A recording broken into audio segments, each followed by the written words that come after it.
বন্ধুরা, আজকে আমরা পঞ্চম শ্রেণীর গণিত বইয়ের অধ্যায় ১ পৃষ্ঠা নাম্বার ১০ খালি ঘর পূরণ করি। এই যে এখানে ৩ টা ভাগ অঙ্ক আছে। ভাগ অঙ্কের মাঝখানে কিছু খালি ঘর দেওয়া আছে। এই খালি ঘর কিভাবে পূরণ করব আজকে তোমাদের সেটাই দেখাবো। তাহলে চলো ভিডিওটা শুরু করি। প্রথমে ১ নম্বর অঙ্কটি করছি। এখানে আমি ৩ টা অঙ্ক আগেই তুলে রেখেছি। এই যে দেখো, এখন আমরা এই যে খালি ঘরে এখানে কি সংখ্যা হবে এটা কিভাবে লিখব? দেখো, প্রথমে আছে ১৩৯। তারপর এখানে ভাজ্যতে ৯ একটা খালি ঘর, তারপরে ৫, ৩। তো ৯৩৯ এটাকে কত দিয়ে গুণ করা হয়েছে? ৭ দিয়ে গুণ করা হয়েছে। যেহেতু ভাগফলে ৭ লেখাই আছে, তার মানে এটা আমরা খুব সহজেই বুঝতে পারি যে ১৩৯ কে ৭ দিয়ে গুণ করেছে। তাহলে ১৩৯ কে আমরা ৭ দিয়ে গুণ করি। ১৩৯ কে ৭ দিয়ে গুণ করাতে হলো ৯৭৩। ৯৭৩। এই যে নিচে দেখো ৭৩ লেখা আছে, তাহলে এই যে এখানে ৯ লেখা নেই। ১৩৯ কে যে ৭ দিয়ে গুণ করাতেই কিন্তু বাকিটা এই যে এখানে লেখা হবে। তো এর মধ্যে কিন্তু ওই যে একটা সংখ্যা লেখা নাই। তো আমরা কিন্তু সংখ্যাটা পেয়ে গেলাম ৯। তাহলে এখানে হবে ৯। এবার আমরা বিয়োগ করব। ৫ থেকে ৩ বিয়োগ করলে হয় ৩, ৪, ৫, ২। তো আমরা আরেকটা ফাঁকা ঘর পূরণ করলাম। এবার এখানে এমন একটা সংখ্যা হবে যেটা বিয়োগ করাতে এখানে ২ হয়। তাহলে এটা আমরা কিভাবে বুঝতে পারি? যেহেতু এই যে ৭ আছে আর এখানে বিয়োগ ফলটা দেওয়া আছে ২। তাহলে এখানে কত সেটা বোঝার জন্য এই ৭ আর ২ এটা যোগ করব। ৭, ৮, ৯। তাহলে এখানে হবে ৯। এবার দেখো এই যে ৯ থেকে ৭ বিয়োগ করলে কিন্তু ২ হয়। এই পর্যন্ত আমরা পেয়ে গেলাম। আরো কিছু খালি ঘর আছে। তো ধাপে, ধাপে আমরা এটাও পূরণ করতে পারবো। যাই হোক, এবার দেখো পরে ১, ৩ আরেকটা খালি ঘর দেওয়া আছে। তো এই যে দেখো এখানে ভাগফলের ঘরে যেহেতু ১ দেওয়া আছে, তার মানে এই ১ দিয়ে ১৩৯ কে গুণ করা হয়েছে। ১ দিয়ে ১৩৯ কে গুণ করলে তো ১৩৯ই হবে।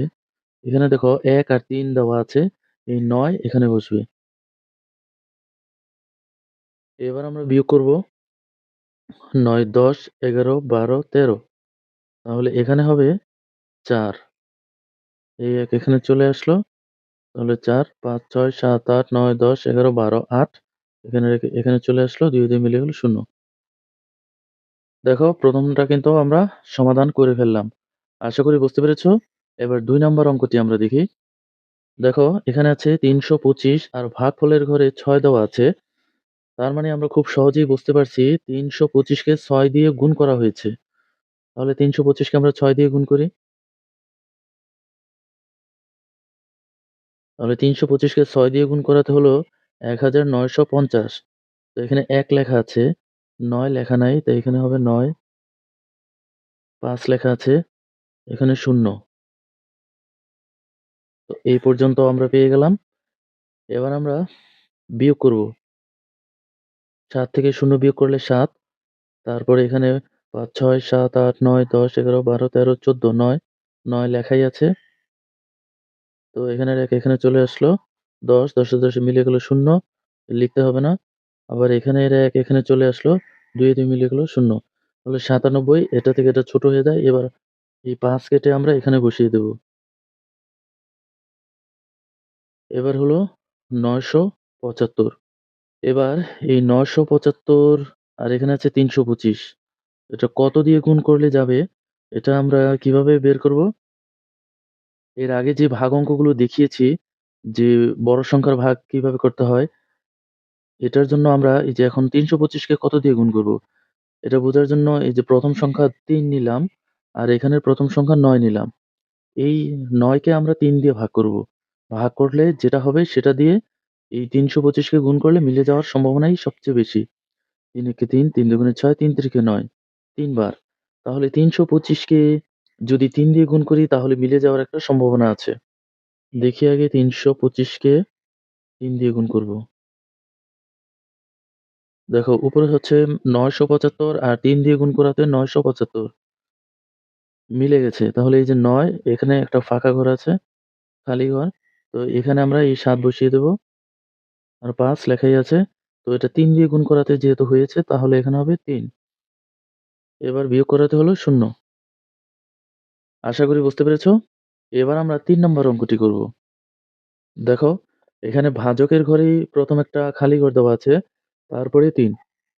কিন্তু এই যে এখানে ২ আছে, অর্থাৎ এই সংখ্যাটাকে ২ দিয়ে গুণ করা হয়েছে। তো আমরা এই সংখ্যাটাকে ২ দিয়ে গুণ করি। আচ্ছা, ১ম সংখ্যাটা আমরা জানি না কত। তারপরে হচ্ছে ৩, এটাকে ২ দিয়ে গুণ করা হয়েছে। নিচে লিখলাম ২। এবার দেখো ৩ দুগুণে ৬। এবার এখানে কত হবে এটা কিভাবে বুঝবো? কারণ হচ্ছে এই যে এই সংখ্যাটাকে ২ দিয়ে গুণ করাতে এখানে কিন্তু ৪৬ হয়েছে। তার মানে আগেই বুঝতে পারছি এখানে কিন্তু ৪ হবে। তাহলে এখানে এমন একটা সংখ্যা হবে সেই সংখ্যাটা দিয়ে ২ কে গুণ করলে যেন ৪ হয়। তাহলে এখানে কিন্তু ৪ হবেই। কারণ এই যে এখানে কিন্তু লেখাই আছে ৪। তাহলে এখানে কত দিয়ে গুণ করলে এটা ৪ হবে? ২ কে ২, ২ দুগুণে ৪। তাহলে এখানে হচ্ছে ২। তো এবার আমরা পেয়ে গেলাম এখানে সংখ্যাটা ছিল ২। তো এবার আমরা বিয়োগ করব। তো বিয়োগ করলে এখানে দেখো একটা খালি ঘর আছে। আর এখানেও আছে খালি ঘর। তাহলে এখানে বিয়োগ করলে কত হবে এটা আমরা কিভাবে বুঝবো? কারণ হচ্ছে এটা বোঝার উপায় হচ্ছে এখানে এমন একটা সংখ্যা হয়েছে এই যে এই শূন্যটা কেটে আনার পরেও কিন্তু মিলেনি। অর্থাৎ কেটে আনার পরেও কিন্তু যায়নি। তাই এই যে আমরা পরে ০ দিয়ে গুণ করতে হয়েছিল। ঠিক আছে? আবার নিচে দেখো বিয়োগ করার পরে ০। তাহলে এই ০, ০ বিয়োগ করাতে যেহেতু এখানে ১০ হয়েছে, তার মানে বুঝতে হবে এখানে ১ ছিল। ঠিক আছে? কারণ এখানে এমন একটা সংখ্যা আছে ওই সংখ্যা থেকে ০ বিয়োগ করলে যেন ১০ হয়। তাহলে যেহেতু এখানে ভাগশেষে ১০ দেওয়া আছে তার মানে বুঝতে হবে এখানে ১ আগেই ছিল। এখানে ১ ছিল। আচ্ছা, এবার তাহলে এখানে কত হবে? এখানে হবে যেহেতু এখানে ১ হয়েছে, তাহলে ৬ থেকে কত বাদ দিলে ১ হয়? ৭। ৭ থেকে যদি আমরা ৬ বাদ দেই তাহলে হবে ১। ঠিক আছে? এটা বোঝার জন্য এই যে ৬ আর ১ আমরা যোগ করতে পারি। কারণ যেহেতু এটা বিয়োগ, তো ৬ আর ১ যোগ করলে হয় ৭। এই ৭ টা হবে এই খালি ঘরে। এবার দেখো এখানে কত হবে? এখানে যেহেতু ১০ ছিল, তার মানে ২৩ থেকে এই যে ১০ ছোট। কারণ এই যে আমরা এই শূন্য কেটে এনেছি। শূন্য কেটে আনার পরে ১০ হয়েছে। তাহলে ২৩ থেকে ১০ ছোট। কেটে আনার পরে যদি না যায়, তাহলে এটাকে ০ দিয়ে গুণ করতে হয়। এখানে যে সংখ্যা থাকবে সেটাকে ০ দিয়ে গুণ করতে হবে। তাহলে ২৩ শূন্যে ০, এই যে ০ দেওয়া আছে। আর নিচে হচ্ছে ১০। আশা করি বুঝতে পেরেছ? পরবর্তী ভিডিও পেতে চ্যানেলটি সাবস্ক্রাইব করে পাশে থাকা বেল আইকনটি বাজিয়ে দিও। ধন্যবাদ।